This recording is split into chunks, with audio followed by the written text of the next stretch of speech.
All right, good morning, and thank you for joining us for our opioid workshop facing the holidays. We are so thankful to have this great panelist here today to help us with this discussion. Just to go over a few things, the panelists will have their time, and then at the end, we'll do questions and answers.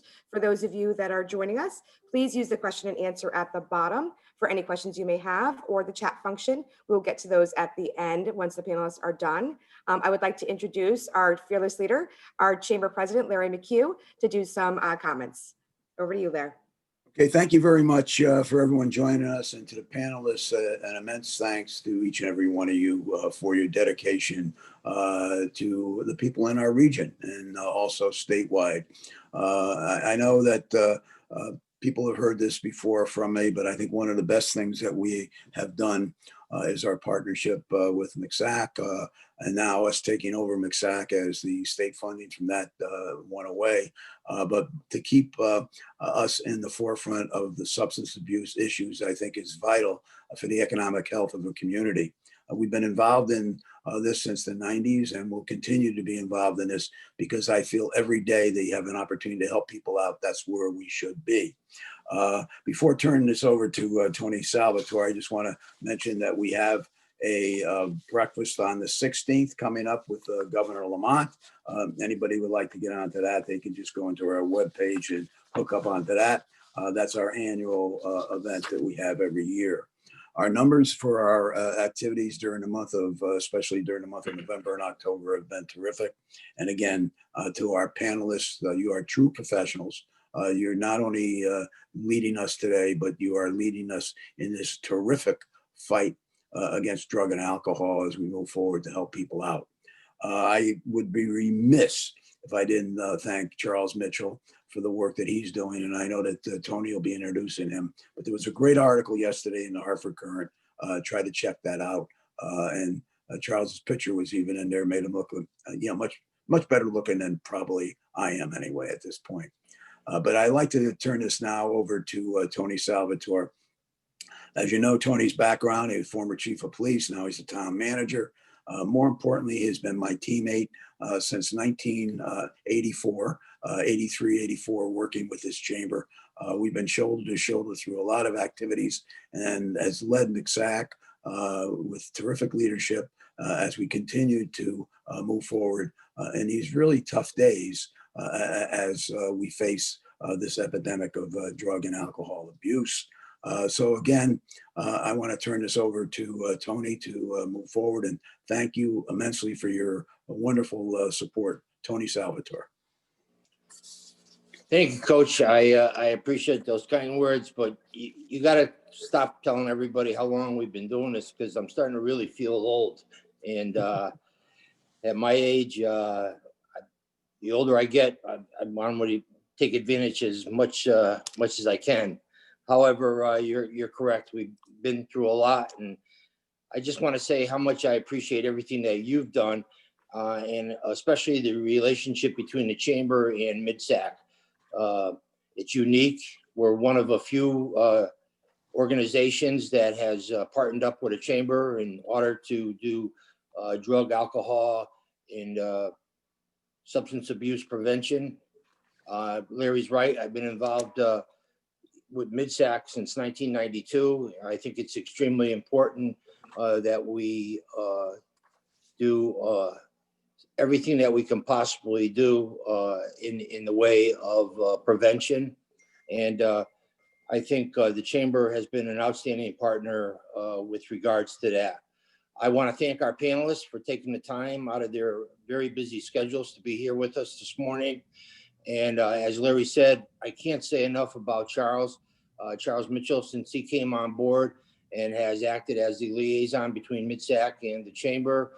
He does an outstanding job, puts a lot of time and effort into these programs, which all the feedback that I've been getting has always been extremely positive. So Charles, I salute you. I can't thank you enough for the job you've been doing, both with MidSAC and with the Return to Work program.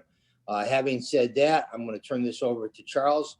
Before I do, I want to thank again the panelists for being here with us this morning, and I want to wish everybody happy holidays and hopefully an extremely prosperous and different new year for 2021. Again, thank you very much.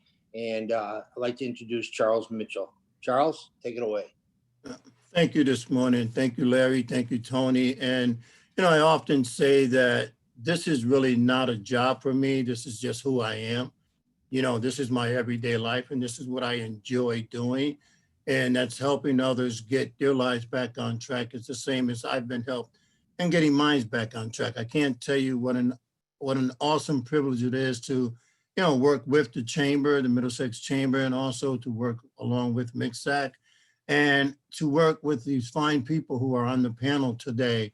And it's just an awesome thing that we can bring the awareness of what's going on, in our communities, even within, again, we did the epidemic within the pandemic back in September, and yet we're still facing this pandemic, and these holidays are a really big struggle for people who are in recovery, who are suffering from the SUD, the substance use disorders. And I believe that this panel and this webinar is going to be not just informative, but to really open the eyes of the community as to what's going on. And I can't thank Anna Gopian and Christine Gagnon enough from the Tricircle Incorporated, Dr. Leonard Lev from Root Advanced Recovery Center, from Reverend Robyn Anderson from the Ministerial Health Program, and Dr. Michael Kalinowski from the Durham Middlefield Wellness Coalition.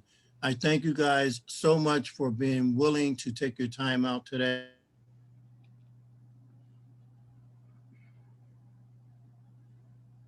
So, is that them or us?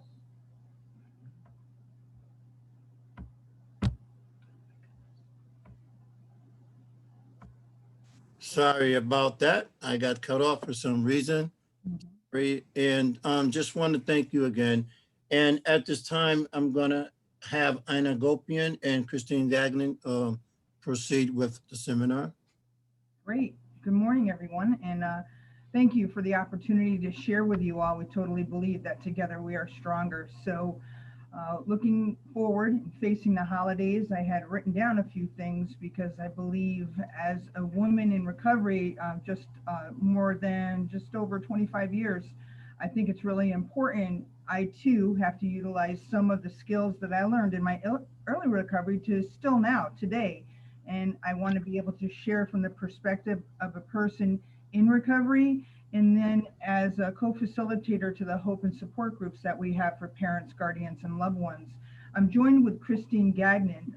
She is the vice chair of Tricircle Inc.'s board of directors and also a co-facilitator for Hope After Loss. So we really wanted to bring in the perspective from both sides when it comes to the people and the families that have been affected by the disease of addiction. And it's just can have its challenges as well. So I'm going to allow Christine some time too, so she can share with you some of the things that we take into consideration on a regular basis. So as I said earlier, as a woman in recovery for just over 25 years, there's a few things that I like to take into consideration in preparation for being around family and friends when it is the holiday times, when people could be celebrating or, being more vulnerable.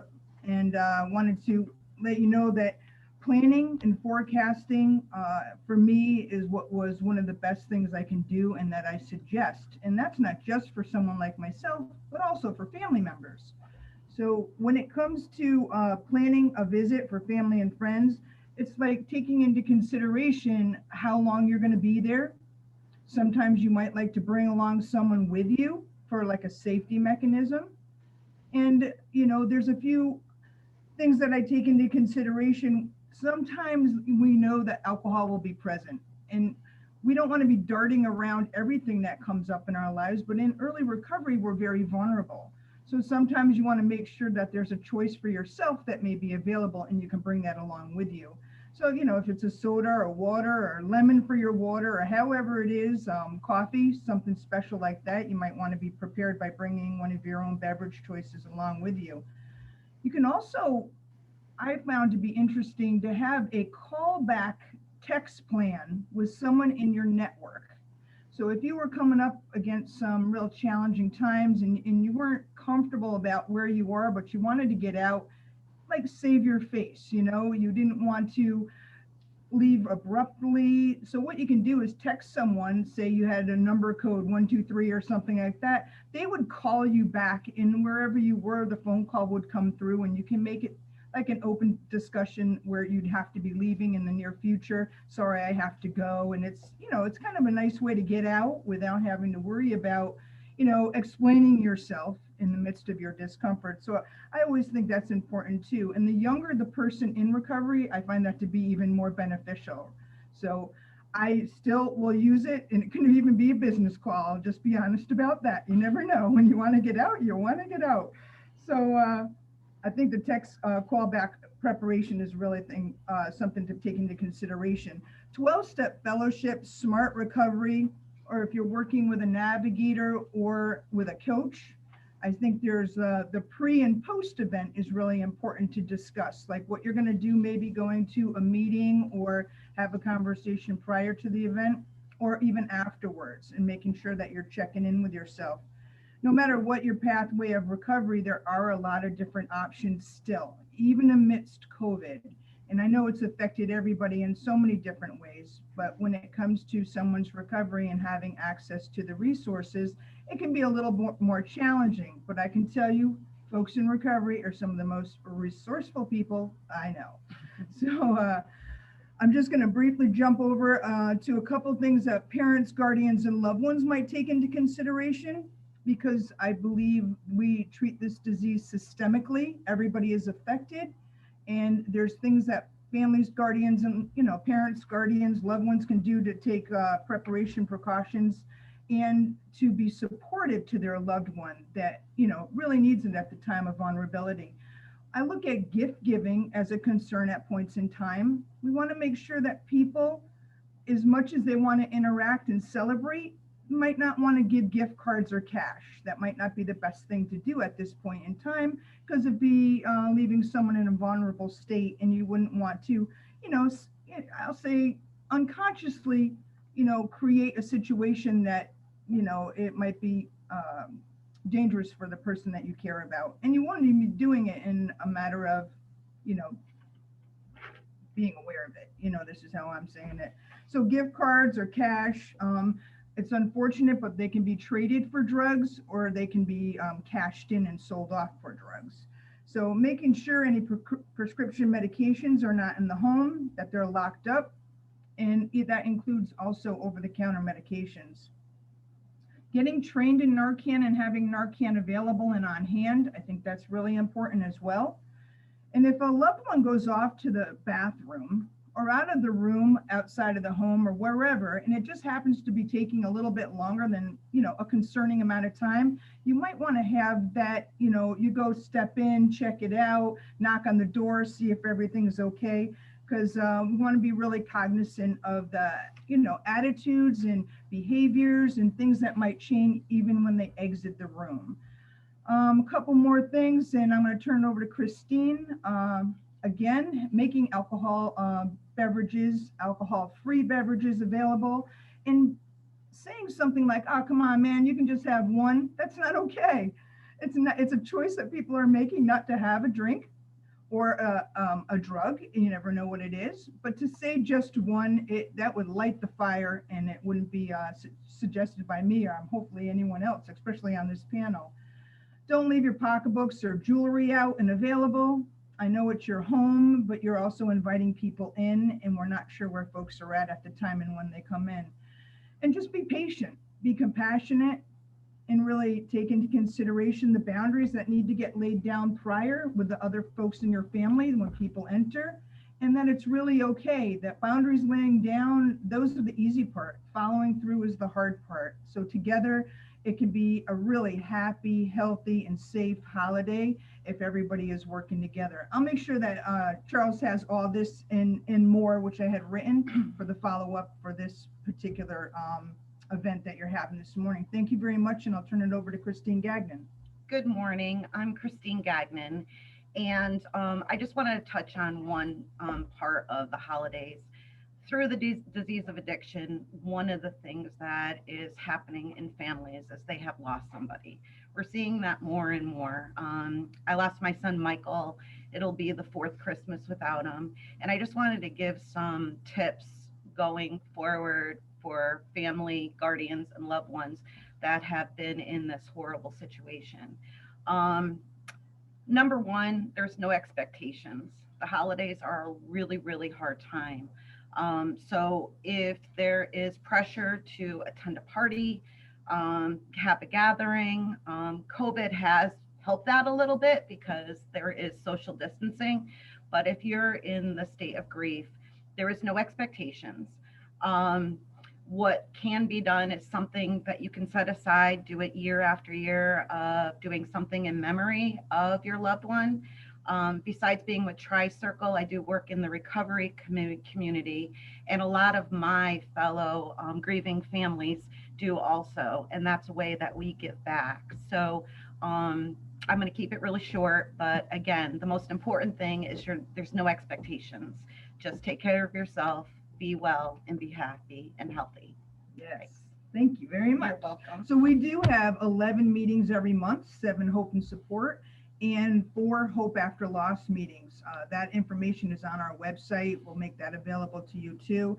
And just because the Middlesex County Chamber of Commerce is always like so on board with everything that we're doing and our ribbon cutting recently, I just wanted to show you guys that we now have TCI Strong. Hey, it's a cup of hope.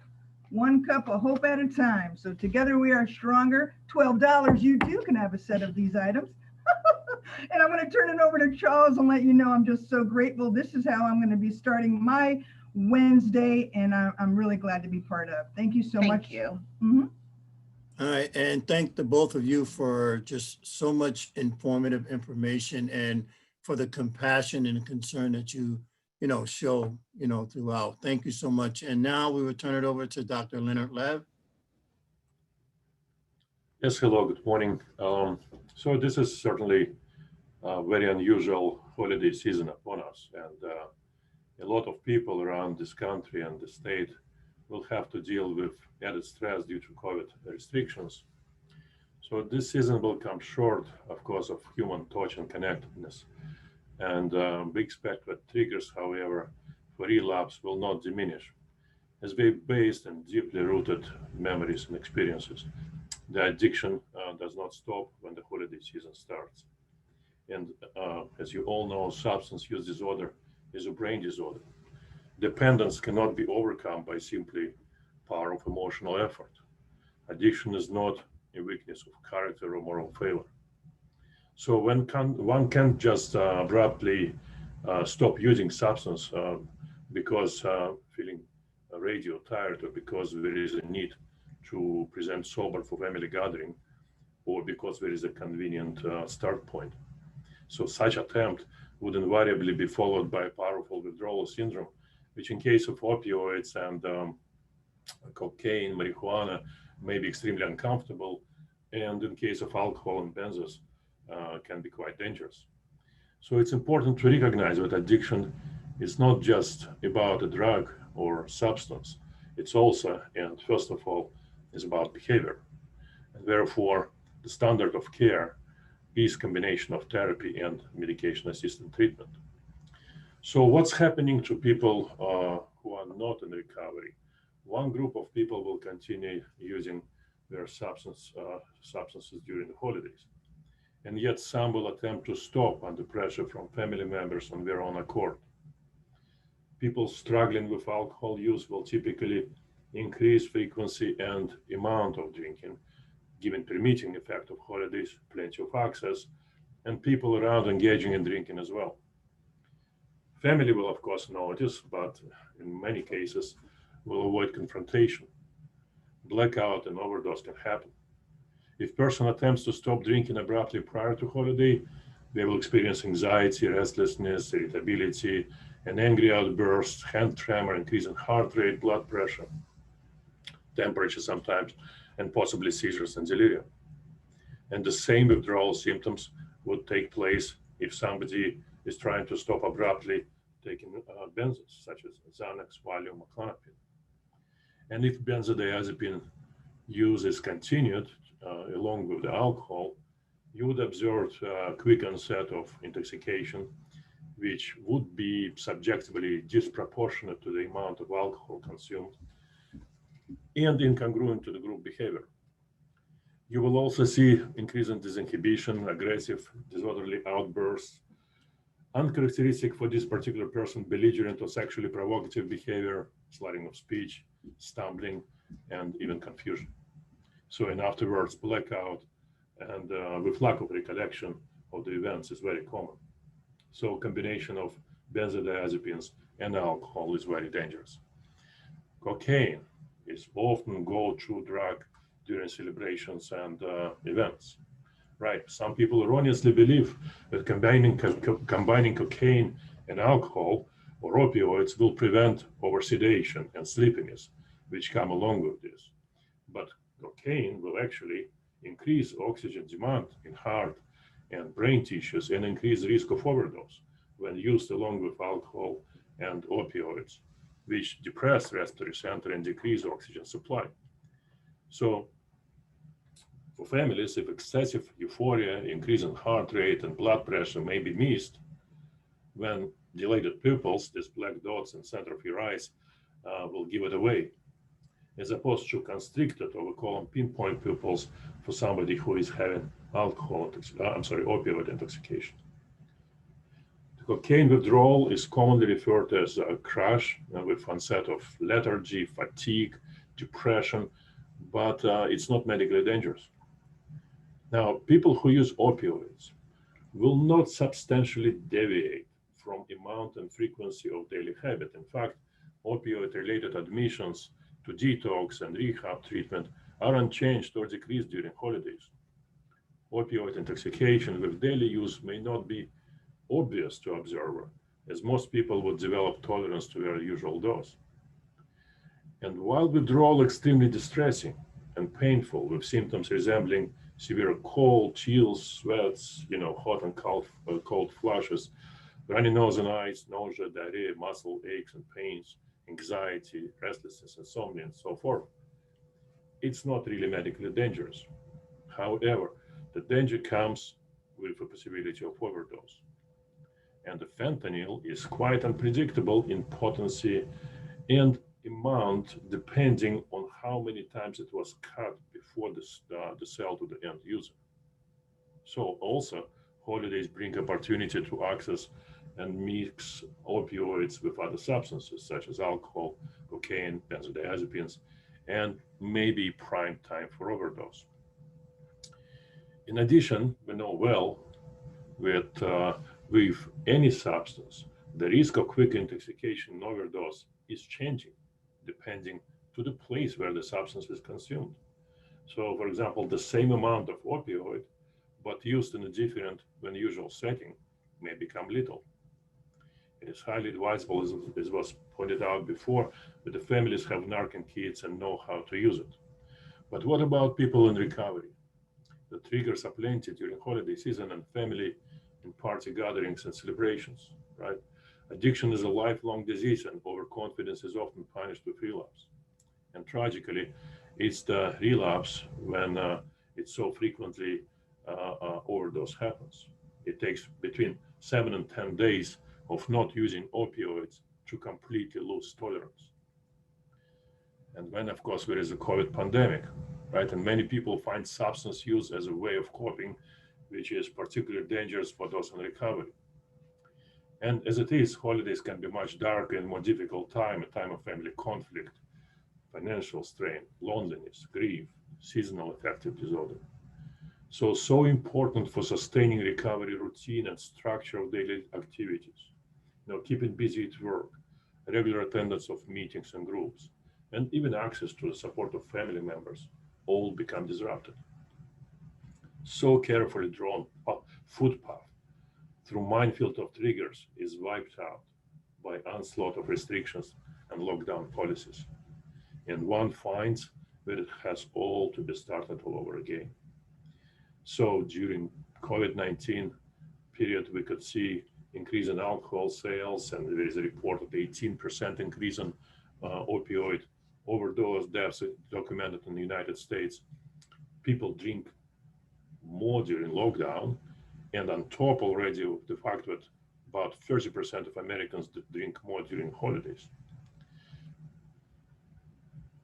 Why is that important? We're talking about it because post-mortem tests of overdose victims during holidays show a 33% presence of alcohol, 16% of opioids, and 9% of cocaine. And one point I'd like to make is that alcohol and drugs are risk factors for suicide, both through their addiction and mental health effect, but also as a lethal means. In addition, a substantial body of evidence demonstrates that loneliness and social isolation present major risk for premature mortality, comparable to the risk of, for example, hypertension, diabetes, and smoking. And all these risks is attributed to suicide risk. So COVID-19 public policy related to social distancing, creates a significant risk for population who already were at risk of, decrease of social interactions in pre-pandemic time. Let's call it physical distancing to clarify the point that social connection can still be maintained. Simple human contact and outreach cannot be underestimated as a powerful way to provide a sense of connectedness, which can be life-saving.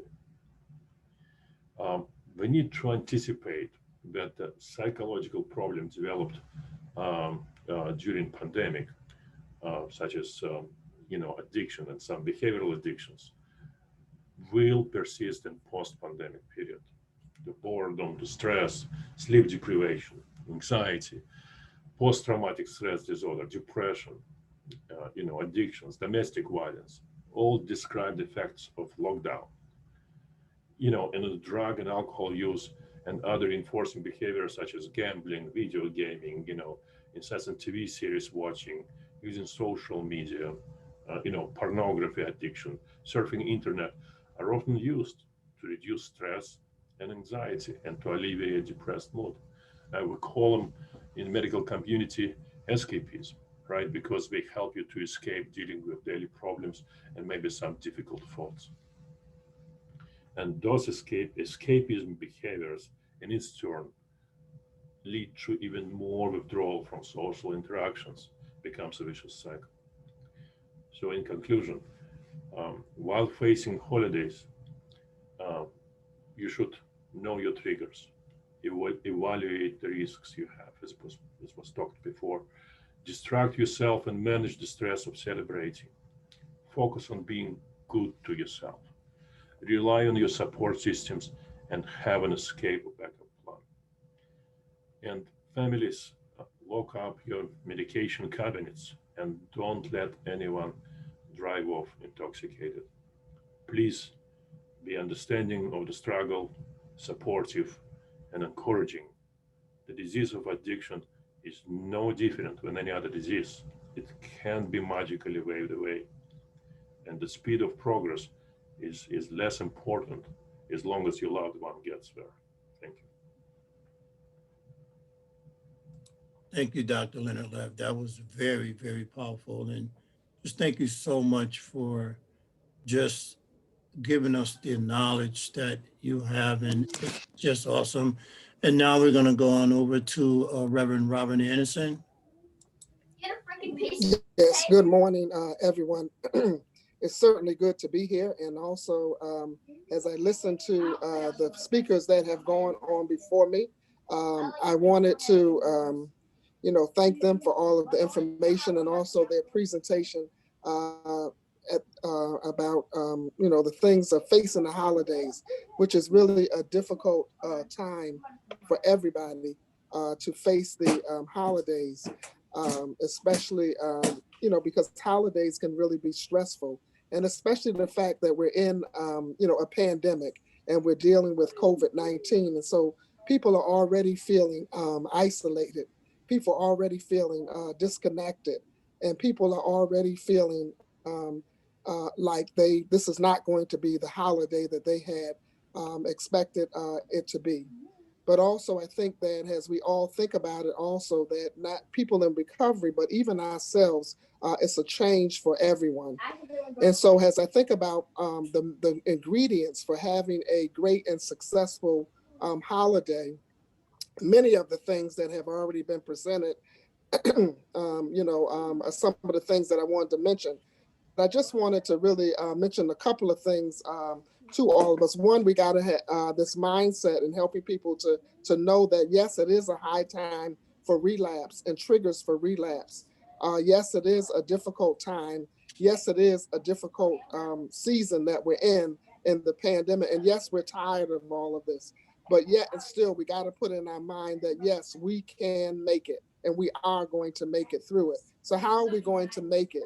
Well, we need to look at, first of all, thinking about it from a perspective of really taking care of yourself and as it relates to your mind, as it relates to your body, and as it relates to your spirit. And so when I think about the mind, body, and spirit, and excuse me for my grandchildren being in the background, they're in school, and I guess of course, they would have an activity during this time. But also, when you think about the mind, body, and spirit, and also being able to take care of yourself, the first thing is I think about also is that most people don't realize, but it's important to think about also what you eat. And understanding and knowing that certain foods could change your mood. Certain foods could, even cause you to have certain kinds of triggers.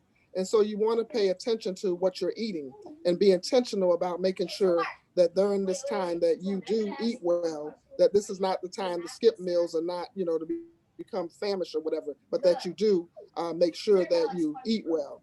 The other thing that I think about also is the fact of, really paying attention and acknowledging your loneliness. Many people are already lonely because of the pandemic and also feeling like that they are not, connected to anyone, and that they, many people, especially people that live by themselves or that are living alone, it's just a time in which they just feel on the inside that they don't have a connection and that they're very lonely. And so what are some of the things that we can do in terms of when we are and we feeling lonely? One, we acknowledge that we are lonely. And then we think about who can I call? Maybe it's some people that you have not called in a long time. Do you have someone that you're connected to, like a sponsor? Do you have a family member that you can call that that will give you encouragement, and be strategic about who it is that you do call, because you don't want anybody to call people that's going to be negative and feed into your negativity or your loneliness. But you want to call people that are also able to encourage you. And also, if you are in the place in which you do feel like using, to really I really feel like using them by myself. I just think that it's, I can just, it's no other way out of this being lonely. And so you can think about that you want to call somebody that's going to talk you out of, using, talk you out of, going out and doing some things that you don't, really want to do. Then the other thing is that also that, keep moving, do some things that will keep you moving. So usually even during this time and even during the pandemic, there's a lot of meetings, self-help groups. There's a lot of virtual meetings and stuff that are taking place. And so even before Christmas hits or New Year's hits, begin to map out what meeting are you going to go to? What meeting can you attend? What support groups are available for you to be able to connect with in your area? So you already are developing this plan of keeping healthy during the holiday season. And then the other part of it is the other one is that also, sometimes it's just listening to your favorite song or your favorite music that when you feel like, and then, just really dancing, sometimes even, just doing some dancing and some movement, and sometimes even going for a walk, 10 to 15 minutes a day, but do something to kind of keep yourself really moving during this time. And also really having a plan to keep yourself moving. And then there's also, even virtually, there's also all kinds of movement there's exercise groups that happen virtually. There's also a dance group or dancing that actually happens virtually. And believe it or not, I've done myself some dancing myself even during this time. I never thought I could do a dance class in terms of our after school program, but they have an African dance class and they had a jazz dance and all of that. So I find myself moving and dancing, during that time. So those are some of the, other things that we could do. The other thing is that do your own mental health checkup. Check your mental health status. Now, in recovery, we say when you're hungry, angry, lonely, and tired, that you need to halt and you need to pay attention to those kinds of things. But also, really thinking about the fact, how am I feeling today? Am I feeling really sad?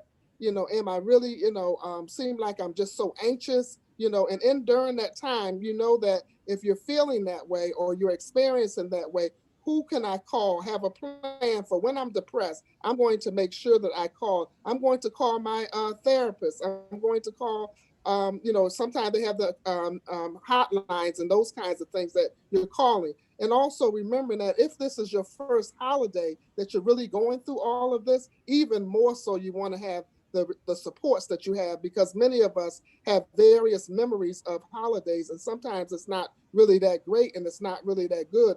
And when we begin to reminisce about some of the things that we've experienced during that holiday, and also maybe even experience the fact that during the I don't even know how to have a holiday or to get through a holiday without using heroin, without using fentanyl, without drinking alcohol or using cocaine. This is something that's very, very foreign to me. So I'm checking my mental health status. So I really know that if I'm feeling that way, then I'm going to have a list of people, or either I'm going to really make some plans to either call my therapist or call somebody that I know that I'm going to be able to connect to and talk to and let them know that I'm feeling this way. And if it's that bad that I'm feeling that way, then maybe I do need to make an emergency call to my therapist or make an emergency call. And, we have coaches. Some of us have coaches. Some of you have sponsors, all of that. But all of those things are really available to you, during that time. And then also when you are, feeling like you are really craving, or, some people are still, continually to actively use. But in my active use, I'm going to make sure that I use in the safest way that I can. And what do I mean by that? Well, if I'm using, I'm going to make sure that or I have syringes that are clean, that are not. I'm not going to share syringes. I'm going to make sure that I pay attention to anything that I buy. But if I'm in recovery, though, from drugs and alcohol, then if I'm feeling that way and feeling like I'm on my way to buy something, then I got my list there in terms of talking about, well, I'm going to call so-and-so because I know that if I mention to them where I'm going, I mention to them that I'm going through this, or I'm feeling like I'm going to, buy some drugs, then I know that they will stop me and do whatever they need to do. Or a family member can also talking to a family member and being connected to a family member and letting that family member, if I look like I'm anxious, if I look like I just can't sit still, if I look like I'm pacing back and forth, I need you to really intervene and I really need you to help me to get through this, because that means I'm really craving, I'm really wanting to use at that particular time. And also making sure that the family members, if that does happen, you have your Narcan. Not only are you carrying it with you, but your family members have it, and also your friends have it as well, so that just in case you end up in that place, someone will be able to hit you with Narcan and bring you back.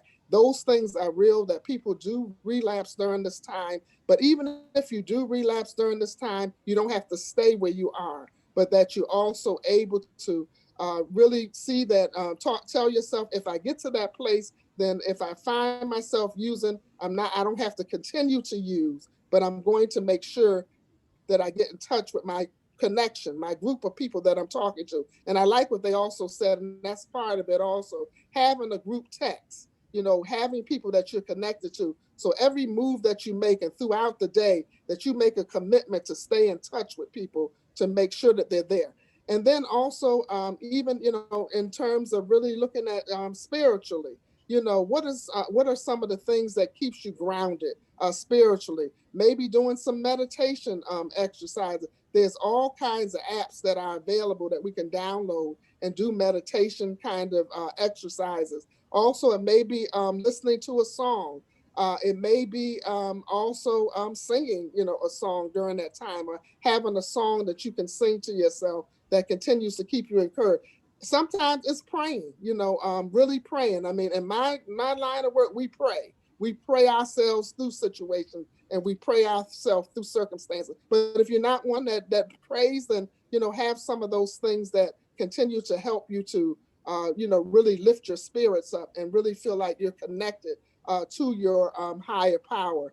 And then sometimes people are also connected to 12-step group work. And so this is also a good time to really pay attention to the 12 steps. The first one, accept the things I cannot change, and realizing that I'm powerless over people, places, and things. And if I use it at this time, then, I am really going to put myself in the position that I really said I did not want to be in at that time. And so I think that a lot of things, again, will depend on how we actually really, connect ourselves and keep ourselves connected and pay attention to our mind, pay attention to our body, and also pay attention to our spirit. Also, many of us, and I thank God for the How Can We Help program and the Ministerial Health Fellowship, as well as the COVID-19 counselors who are also available 24 hours a day.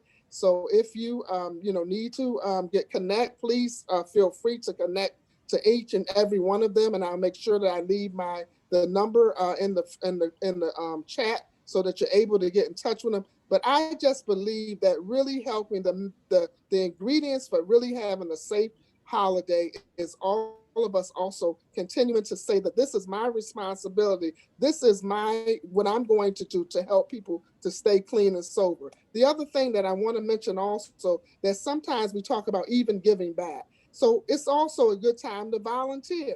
Where are places that you may be able to volunteer if it is safe, during that time, or maybe even outside volunteering. And sometimes it's even making phone calls to other people and checking on them and to see how they're doing, or having a list of, persons that, you want to make sure that they're okay.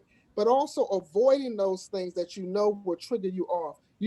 Everybody got an Aunt Mildred or Uncle Jane Jim that drinks too much. Well, I don't necessarily, and know that I can exit that place, that when things start to get rough for me, or when I'm, at a place where I know that, that's not going well, then I know I can make an exit and leave. But also you can set up your own traditional holiday season. Also, you can set up some things for you that you say that this is what I'm going to do. You can actually do a podcast about how you're making it through the holiday and how you're making it through the season. You can also organize your own virtual meeting, your own virtual gathering, on Zoom or anything. Zoom is free. So those are some of the things in this day and time that we're able to do. But remember to first to tell yourself that I am worth it. I am worth staying clean. I am worth staying sober. I can get through this holiday because I am valuable, and because I value myself, and I value my mind, and I value my body, and I value my spirit. I'm going to get through this holiday, and that I am going to continue on this path of continuing to take care of myself with every fiber of my being. I can't do it alone. I know I need other people. And so I'm the luckiest person in the world that I need somebody to help me to get through this holiday season, but not just this holiday season, but to get through everyday life. And also, I know that I can make it, because as the serenity prayer says, that grant me the serenity to accept the things I cannot change, the courage to change the things that I can, and the wisdom to know the difference. But most of all, you can make it. God bless you. Thank you so much, Reverend Anderson. You just reminded me of all the things that I, needed to do in my own recovery, and all the things that I still need to do in my own recovery. And just thank you for your compassion. It's just so genuine. And I just thank you so much. And now we're going to go over to Dr. Mike Kalinowski. All right, can everybody hear me okay? Yeah, all right, excellent. So first of all, I want to thank my friend Charles Mitchell and the Chamber for asking me to join this really important conversation. I've been lucky to work with Charles on the Recovery Employment Program for the past few years, and I definitely want to encourage everyone to support this important program that can make and has made such a huge difference in the lives of someone working hard to recover from a substance use disorder. I also want to thank all of our other panelists. It's really been amazing to sit back and listen to everyone's perspective and everyone's great advice. And it's really inspiring. You know, I know that some of the things that I'm going to mention have been mentioned already, but that should just kind of reinforce how, you know, how important they are and how critical they are. So just briefly, I'm Dr. Mike Kalinowski. I'm a family physician and recently board certified in lifestyle medicine. And one of my professional roles is working with the Durham Middlefield Local Wellness Coalition. And today I'd just like to share a few thoughts and perspectives on the influence of lifestyle and the influence of our health behaviors on the topics of addiction, as well as certain wintertime mental health conditions. We know that addiction and mental health really go hand in so many ways. The paths to both addiction and recovery are complex and multifactorial, and indeed we know that everyone's path is unique. But that said, there are some common variables. We definitely know of the importance of trauma in our lives and of mental health disorders in setting the stage for addiction. And I think it's also important to look at the factors that contribute to underlying wellness or well-being. And as Reverend Anderson had mentioned, this includes our physical, emotional, social, spiritual, and environmental well-being. And these are all important aspects of our wellness. And the issues or challenges that can predispose to an individual to vulnerability can also be a very important part of recovery and healing.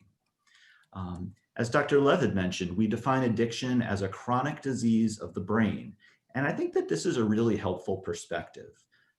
This perspective can help us to think, what are the factors that contribute to the health of our brain as an organ, similar to the organ of the heart or the liver or the lungs?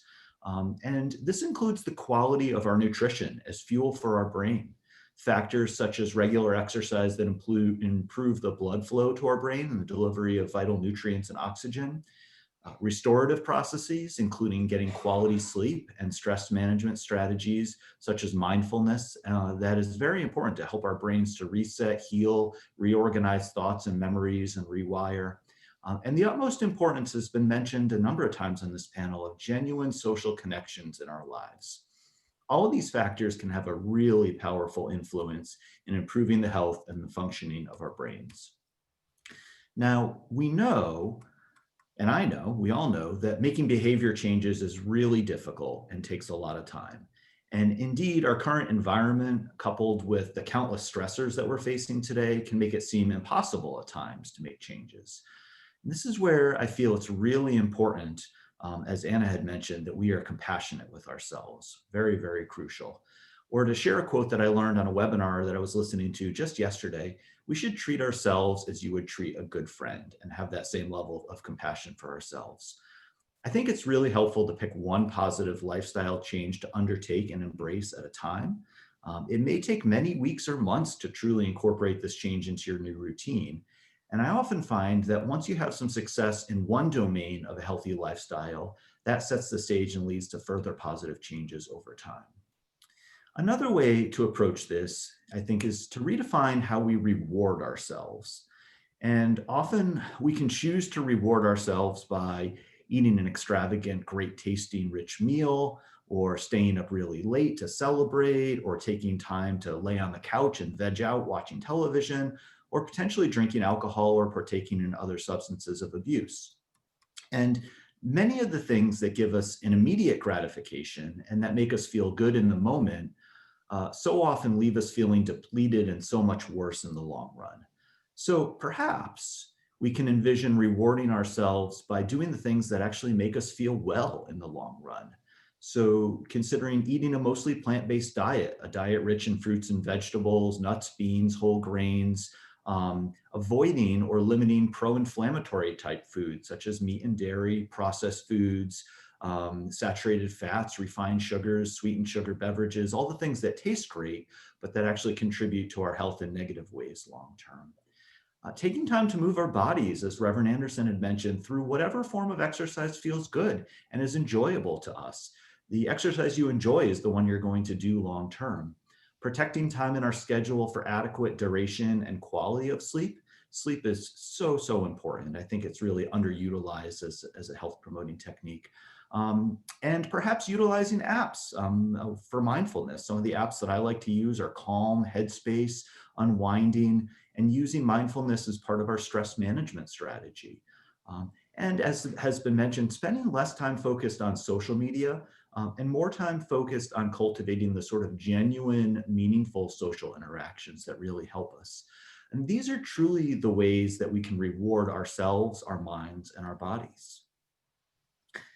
I also wanted to spend just a few minutes today talking about seasonal affective disorder.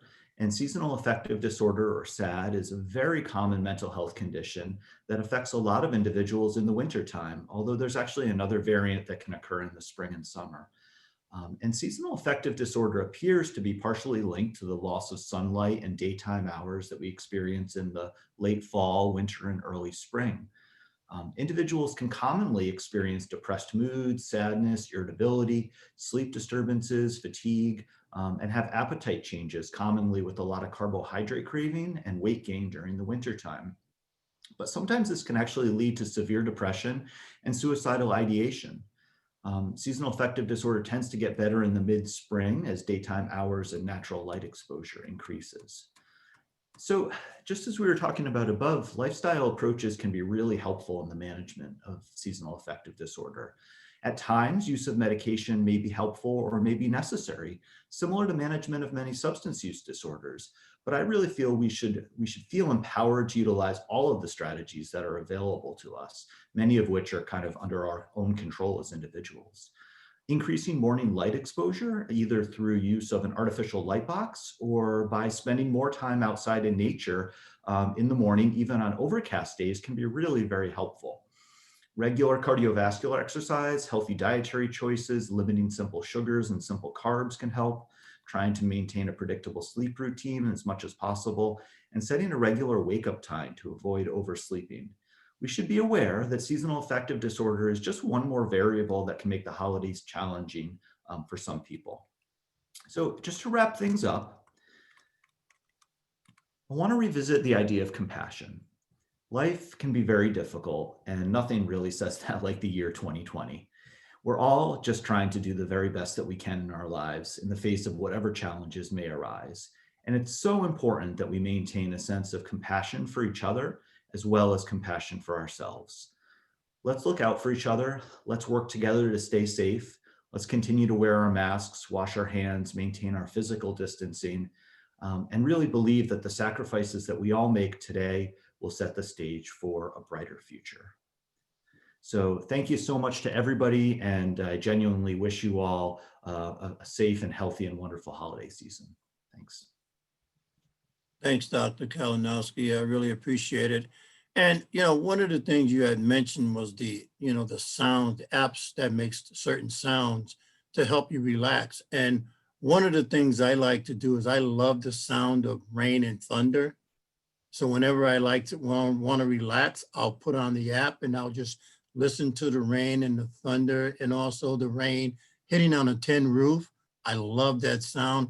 It helps me to relax. And there are times when, I'm thinking about things. I do feel a little stressed out, and I start thinking, my mind starts to wander. But as soon as I put that app on and I lay down and I start relaxing, I really start thinking about where my life is, the positive things in my life. And it really does make a difference. And also the compassion.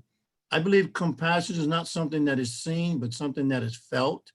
And today, as I listen to each panelist speak, I could feel and sense the compassion that was coming off of each and every one of you that were speaking.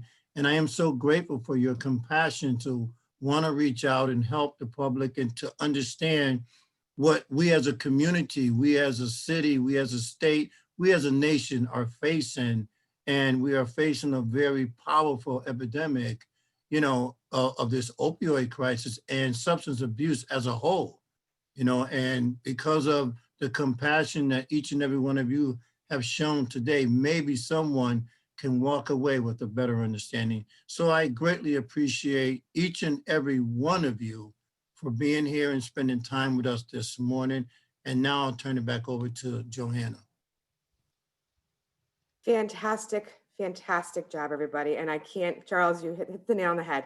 Really, I don't see any questions in the chat, or I have some information to share with you. So if anyone has questions, please type them now. But in the meantime, I'm going to share some information that was shared through the chat and also through the question and answer. Paula said, wonderful presentations, thank you. Could someone mention support groups for family members and loved ones, such as Nar-Anon and Al-Anon? They can be very helpful. We had another answer that said there are a number of AA and NA support groups that are available worldwide through Zoom. So if we get any of that information, if somebody could send that information to us, we can definitely send it to all the registrants today. That would be very helpful.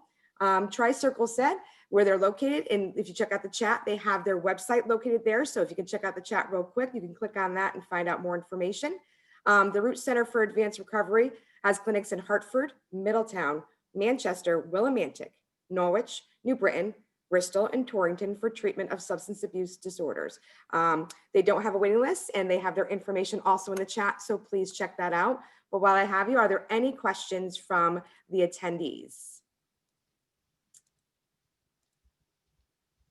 Just going to ask also if Robyn, Ross, or either Harmony would put out the information in the chat for how can we help and the crisis counseling. Absolutely. And we will be sending links to all this information to all the attendees following this workshop, along with the recording.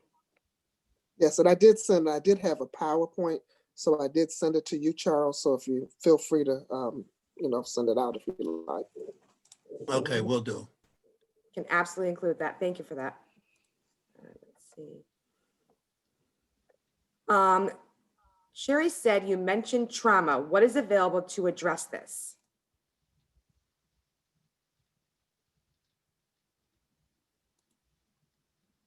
I'm not sure who asked that. Okay, so one of the things that I wanted to mention about trauma also is part of the work that also the COVID-19 Ministerial Health Fellowship COVID-19 crisis counselors are doing, that those that have experienced, trauma, and all of us have, even during this pandemic, but even prior to the pandemic, is to connect with one of them, and they will not only, connect you to someone, possibly a therapist or some type of, support group that deals with trauma, persons that have experienced trauma. Certainly, you're welcome to do that. But trauma is so important because, unless many of us have dealt with many different kinds of trauma.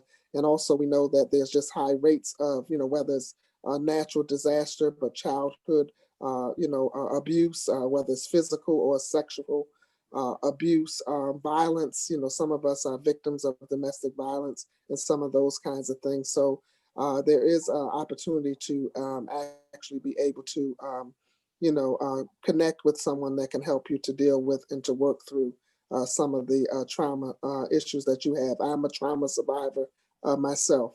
And so I'm also sharing my hope with you that if you're able to connect, that those to a therapist, also into a trauma a support group, it certainly can be very meaningful and helpful, and certainly will help you to continue to move forward in your life. Thank you for that. Please, if you guys can check out the chat on the side, Victory Church offers grief share, divorce care, celebratory recovery, hope for the holidays, and more. Also care ministries, FYI, mostly through Zoom and phone calls, distance, in person if necessary. There's also Alzheimer's and dementia caregivers through that. Then of course there's a ton of support information here that I'm not gonna necessarily go through. We are definitely gonna send you all these links because there's a lot of very valuable information here for everybody. So if anyone has any further questions, you can type them in the chat or the question and answer. I can't thank you guys enough for your passion and your commitment. It just shows thoroughly through. Thank you so much for what you do. And I will turn it over to Mr. McHugh. Yeah, I mean, I think Charles and Johanna both hit it. Your sincerity, your dedication, which I mentioned earlier, is just unbelievable. I think for all of us during the holiday time, I just want to wish each and every one of you a happy Hanukkah, Merry Christmas as we move forward. Holidays are tough on families, but as long as we have professionals like yourselves that are totally committed, 100 and every day of the year and every hour to help people out, we're going to get through this. So again, a big sincere thanks from our chamber. We'll continue to run these programs. We had one in September. We'll be running another one March, April. We really feel very strong. This is where a chamber should be. If we want a productive workforce, we have to try to help them. We want to give people second and third chances through our rep program. I think all of us have been impacted by this, I think, a terrible thing over a long period of time, the substance abuse and what happens with that has been brought up, a lot of the violence and some of the other stuff that Robyn had brought up, which I think is very, very tied into a lot of this. So again, thank you, thank you, thank you. Have a great holiday season. Happy holidays, everybody, and thank you again. We totally appreciate it. Thank you so much, everyone. God bless. Thank you. Thank you. Thanks to the Middlesex County Chamber. Thanks. Hey, Charles, stay on a minute. Yep.